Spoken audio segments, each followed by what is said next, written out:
Hello and welcome, friends of Dinokeng Game Reserve. This is Matt's Habitat, and I'm your host, Matt Templey. I'm a wildlife monitor for Dinokeng Game Reserve, and in this series, we uncover some of the remarkable stories on what it takes to make a place like Dinokeng Game Reserve work.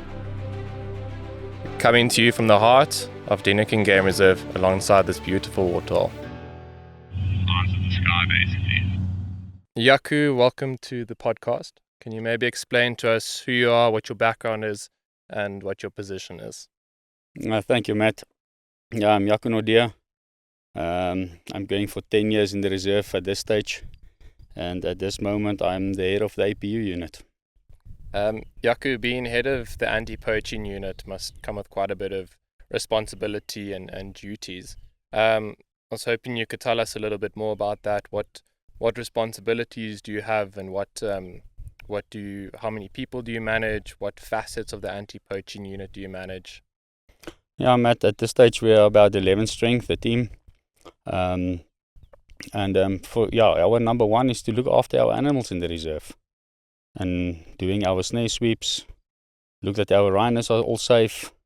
And with that there's a big responsibility, because everybody looks at us to look after the animals in the reserve. Animals die, Yeah. And Yaku, obviously, to run an anti-poaching unit like Dinokeng has, you're going to need a lot of resources. What kind of resources do you guys have at your disposal? What kind of tools do you guys have? Well, we've got actually 2 canine units at this moment. We are lucky with all the drones that we are having at this stage. And we've got also our own air wing in the reserve at this moment, and it helps a lot. And tell me, Yaku, what type of poaching do you guys struggle with the most here? I mean, obviously, Dinokeng is quite a unique reserve in the fact that it's very close to Hammanskraal, which is a massive town. What types of poaching do you guys struggle with the most here? Well, at this stage matches our snare poaching. It went up ridiculously from December that we had almost zero, to January, mid-January, 180, 184 snares just for that period. We get our odd dog poaching that came in. And touch wood, rhino poachers is quiet at this stage still, and hopefully they will stay away from us. Definitely, let's hope so.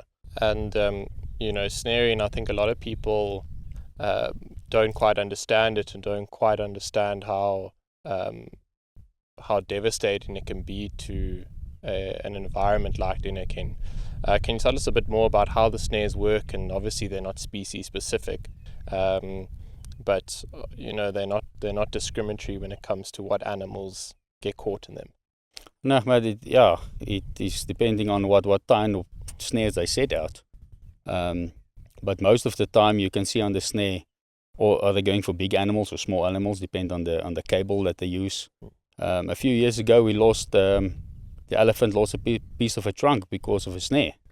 And they catch everything. They don't care what they catch, big or small. We have lost some lions in snares, but I think they were set for animals, for plain game.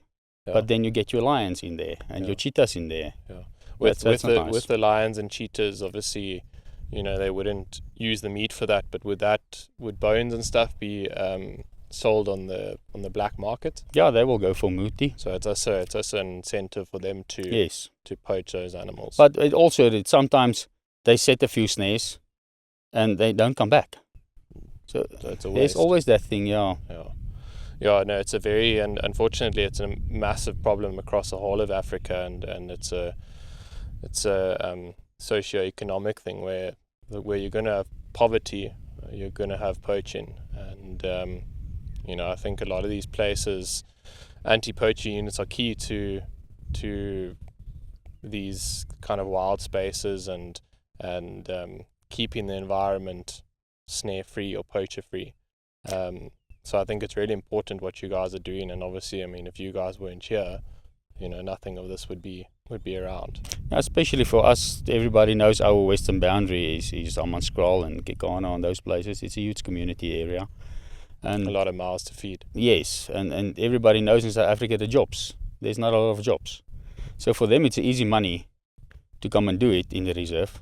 Yeah. But we are still trying to stop that. Yeah. It's not always easy, but we are trying. Yeah. The only thing you can do is trying your best. Yeah. I suppose as well with limited resources and all that, you can only do your best. Yes. Um, Poaching will never stop. Doesn't matter where you are, it will never ever stop. well, that's the unfortunate thing. I suppose you can only kind of keep it at bay, I suppose. You try. Try With the Try manpower and that you reduce have, the numbers. you are trying to reduce the numbers of poaching that's coming into the reserve. We had an argument the other day about the fences. The fences must keep people out. No So they're fence gonna be will able keep to. any person out. It is to keep the animals in. Yeah. So it's difficult. Yeah. And you can't build a 6-foot wall around the reserve. Yeah. They will still climb over it. Yeah, for sure. You mentioned that you've been in the reserve for nearly 10 years or 10 plus years. What did you do before heading up the anti-poaching unit, and what made you want to head up the anti-poaching unit? So I started in 2014 with helping the reserve develop the self-drive route that's here today. And I did that for about 3.5 years. I moved over for rhino monitoring in the reserve, and then you came in. Yeah. And after that I went up to operational manager for the reserve. But I was always helping the APU. It's something fun to do, and it's also challenging. So you always want a challenge in your life, otherwise it's getting boring. So last year I decided to apply for the APU position. Yeah, and luckily I've got it, and that's where I am today. Fantastic. That's awesome to hear. Yaku, obviously running an anti-poaching unit within a game reserve is quite expensive, and I'm sure costs are a massive issue. Do you guys rely on funding at all? Do you get in funding? Well, Matt, without funding, I don't think there will be an APU unit or even a reserve. We always need funding to look after our animals. For sure, definitely. And I mean, I suppose, the income of the game reserve isn't generating enough to completely fund an anti-poaching unit. I mean, relying on donors and people's generosity is quite a big thing. Yes. Yeah, it wasn't. The APU need a lot of tools. Physical equipment that we use, it's expensive. And And training, I'm sure, as well. For training, the equipment that we use, our vehicles that's running 24/7, it costs a lot of money. Yeah. And we need that funding. Yeah. Touching on training quickly, what sort of training do you guys do? How do you sharpen your skills? How do you keep your skills kind of up and running? Is there a program that you guys do?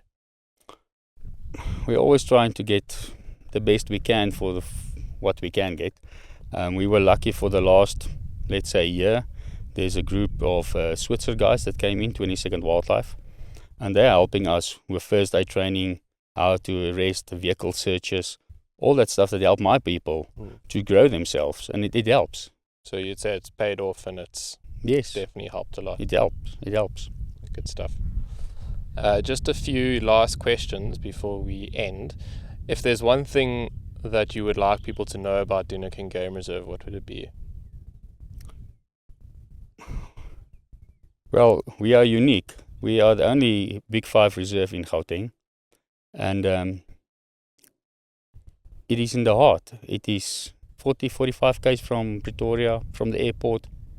So the people is more than welcome to come and visit us, to come and help us, to stand with us. It is something unique that other places doesn't have. The amount of residents that stays in the reserve makes it so unique. So yeah, come and visit us, come and see the places. Fantastic. Last question. What is your favorite animal and why? I think maybe the elephants. Elephants. Big, majestic, don't care about anything in the world. Causing trouble. Causing troubles as they go. Probably much like yourself as well. But yeah, there's not really a favorite one, but yeah, that one stands out. Fantastic. Well, yeah, Yaku, thanks for joining us, and thanks for your input and all the work that you and your team do. Continue the good work, and yeah, thanks for chatting with us. Thanks, Matt. Thanks for joining me.